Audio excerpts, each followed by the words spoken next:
हो सकता है उसमें से कुछ बातें सुनने में आपको कड़वी भी लगे, लेकिन एक एक बात सच है। जब भी आप दुखी होते हो तो उसकी सिर्फ एक वजह है, जैसा आप चाहते हो वैसा नहीं हो रहा है, यानी कि ये जिंदगी आपके हिसाब से नहीं चल रही है।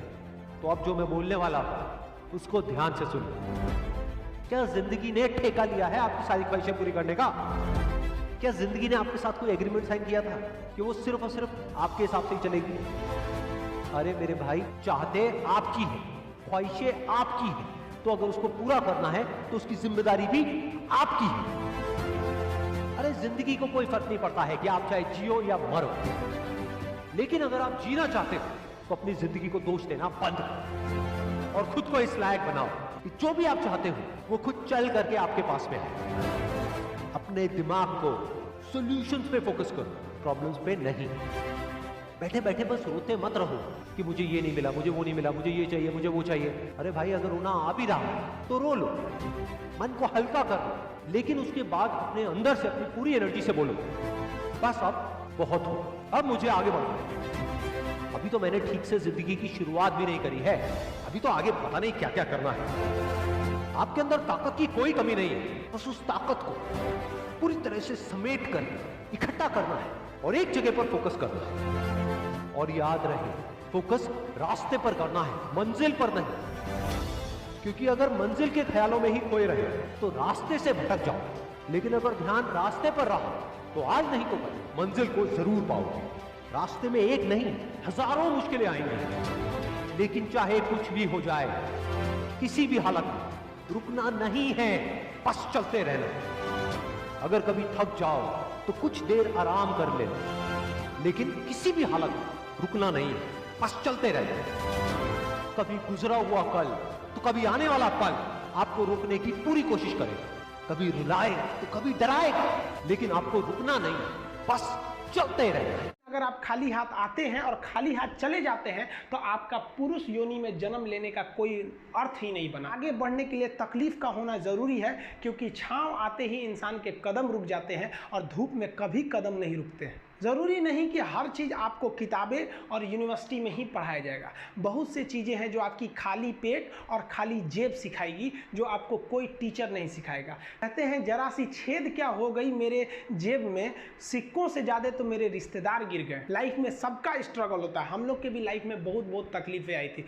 ज़िंदगी में इतने तकलीफ देखे कि अब अगर तकलीफ नहीं होता है तो तकलीफ होता है। ज़िंदगी ने उस मुकाम पर लाकर छोड़ा है जहाँ पसंद तो बहुत कुछ है, लेकिन चाहिए कुछ भी नहीं। लोग कहते हैं कि खाली हाथ आए थे खाली हाथ जाओगे, गलत बोलते हैं। लोग भले खाली हाथ आते हैं, लेकिन जब जाते हैं तो अपने साथ कुछ संस्कार, कुछ यादें छोड़ जाते हैं। एपीजे अब्दुल कलाम खाली हाथ तो आए थे, क्या खाली हाथ गए? हमारे जितने देश के लोग हैं उन देशवासियों के लिए एक प्रेरणा के स्रोत बन गए हैं। लेकिन अगर आप खाली हाथ आते हैं और खाली हाथ चले जाते हैं तो आपका पुरुष योनि में जन्म लेने का कोई अर्थ ही नहीं बना। अपनी मंजिल को भुला कर जिया तो क्या जिया, है दम तुझ में तो उसे पा कर दिखा। लिख दे खून से अपनी कामयाबी की कहानी और बोल उस किस्मत को कि है दम तो मिटा के दिखा।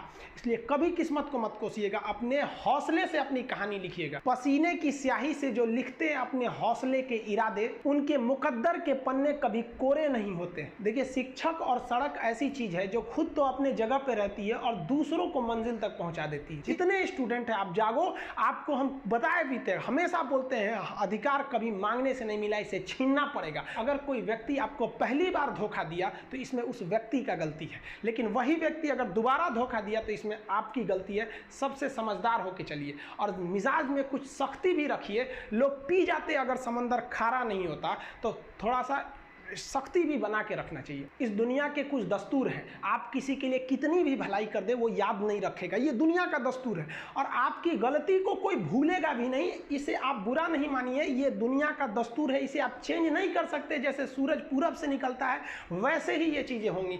लेकिन हम आपसे कहते हैं, आप दुनिया में आज कई लोग होते हैं दूसरे को लगते हैं सिखाने, आप क्यों दूसरे को बार बार ज्ञान देने लगते हैं? आप अपने आप को क्यों ज्ञानी समझने लगते हैं? दूसरे को सुधारने की कोशिश मत कीजिए, बल्कि खुद सुधरिए। आपके सुधरने से हो सके कि पृथ्वी से एक बुरा इंसान सुधर जाए। आप समाज में जहाँ भी रहेंगे तो आपके पास बहुत सारे लोग आएंगे, कुछ गलतियाँ भी करेंगे, कुछ अच्छा काम भी करेंगे। जब भी किसी की प्रशंसा कीजिए तो पूरी महफिल में कीजिए कि ये व्यक्ति ने अच्छा काम किया, लेकिन अगर किसी की शिकायत या उसकी आलोचना करना है, उसे डांटना है, तो उसे अकेले में समझाइए और डांटने के बाद उसमें इस तरह से कर दीजिए, उसमें प्रशंसा मिला दीजिए। कोई गलती कर दिया, मान लीजिए आपका छोटा भाई नहीं पढ़ाई किया, गलत कम नंबर लाया, तो उसे डांटिए कि, लेकिन अकेले में डांटिए कि इतना कम नंबर क्यों लाया। फिर उसे एक उसी में एक पॉजिटिवनेस जोड़ दीजिए, तुम्हारे में इतना मेहनत है, हम इसलिए डांट रहे हैं कि तुम कर सकते थे लेकिन क्यों नहीं किए। मतलब आप केवल इसे निगेटिव मत बोलते रहिए। और किसी भी रिश्ते को अगर बिगाड़ना है ना, चाहे कितना भी गहरा रिश्ता क्यों ना हो, उसकी कमियों को डेली कोंचते रहिए। तुम ये किया, तुम ये किया, तुम ये किया। यार दुनिया का कोई रिश्ता चौपट हो जाएगा। गलतियां सबसे हो जाती हैं, लेकिन दोबारा गलती नहीं होना चाहिए। जब भी किसी की आलोचना करिए तो उसमें एक छोटी सी प्रशंसा जोड़कर ही उस आलोचना को खत्म कीजिए कि शुरुआत तो डांटने से किए थे, बाद में उसका हौसला बढ़ा के हंसी मजाक में उसे निकाल दीजिए। बीच बीच में उसे फिर एहसास दिलाइए, लेकिन बार बार कमियों